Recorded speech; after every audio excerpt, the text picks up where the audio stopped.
ചൂരൽപ്പഴം. ഇതെന്താ? അപ്പം ഇന്ന് വൈകുന്നേരം ഒന്ന് വെറുതെ പുറത്തേക്ക് ഇറങ്ങാമെന്ന് വിചാരിച്ച് അങ്ങനെ ഇറങ്ങിയതാണ്. ഇറങ്ങിയപ്പോൾ മുമ്പിൽ ഇതാ നിൽക്കുന്ന ഒരു നായി. ഈ നായി ഇങ്ങനെ നിൽക്കണമൊക്കെ ഉണ്ടാവും, കുറച്ച് ഡേഞ്ചറാണ്, വയത്തെല്ലാം ഓടി കടിക്കുകയൊക്കെ ചെയ്യും.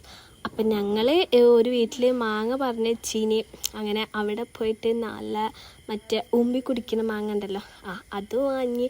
അപ്പം തന്നെ അതിൽ നിന്ന് ഒരു മാങ്ങ എടുത്ത് ഇങ്ങനെ നടന്ന് തിന്ന് വരുമ്പോഴാണ് ഞങ്ങളിവിടെ ഒരു കൊല്ലങ്ങൾക്ക് ശേഷം ചൂരൽപ്പഴം. അതായത് ഞങ്ങളവിടെ ഒരു കാടുണ്ട്, ഞങ്ങൾ വീടിൻ്റെ അടുത്തായിട്ടൊരു കാവ് പോലത്തെ ചെറിയ സംഭവം. അവിടെ നല്ല ചൂരൽപ്പഴം കിട്ടും. അതായത് ഈ അടിക്കുന്ന ചൂരലില്ലേ, അതിമേൽ പഴം കഴിക്കും, നല്ല ടേസ്റ്റാണ്. അത് കിട്ടിയ സന്തോഷത്തിൽ അപ്പം തന്നെ അവിടുന്ന് കുറേ തിന്നുകൊണ്ടിരിക്കുക, നല്ല ടേസ്റ്റാണ്. അപ്പം ഇത് നിങ്ങൾ ആരെങ്കിലും നാട്ടിലുണ്ടെങ്കിൽ ഒന്ന് കമൻറ്റ് ചെയ്യുക. അങ്ങനെ അവിടുന്ന് നേരെ ഫുഡ് കഴിക്കാൻ വേണ്ടി പോയി. ഈ ബീഫുക്കും പൂളക്കും മയോണീസ് കൂട്ടി തിന്നിക്കണം, നല്ല ടേസ്റ്റാണ്. പിന്നെ ഒരു ലോഡർ ഫ്രൈസും വാങ്ങി നേരെ വീട്ടിൽ വന്നപ്പം ഇവിടെ കസിൻ വന്നിട്ടുണ്ടേനി, എന്തോ ഫുട്ബോൾ കളിച്ച് അവിടുന്ന് ബാക്കി പടക്കം കിട്ടീനി. അങ്ങനെ അത് വന്ന് വീട്ടിൽ പൊട്ടിച്ച് ഒരു പടക്കത്തോടു കൂടി വീഡിയോ അവസാനിച്ചു.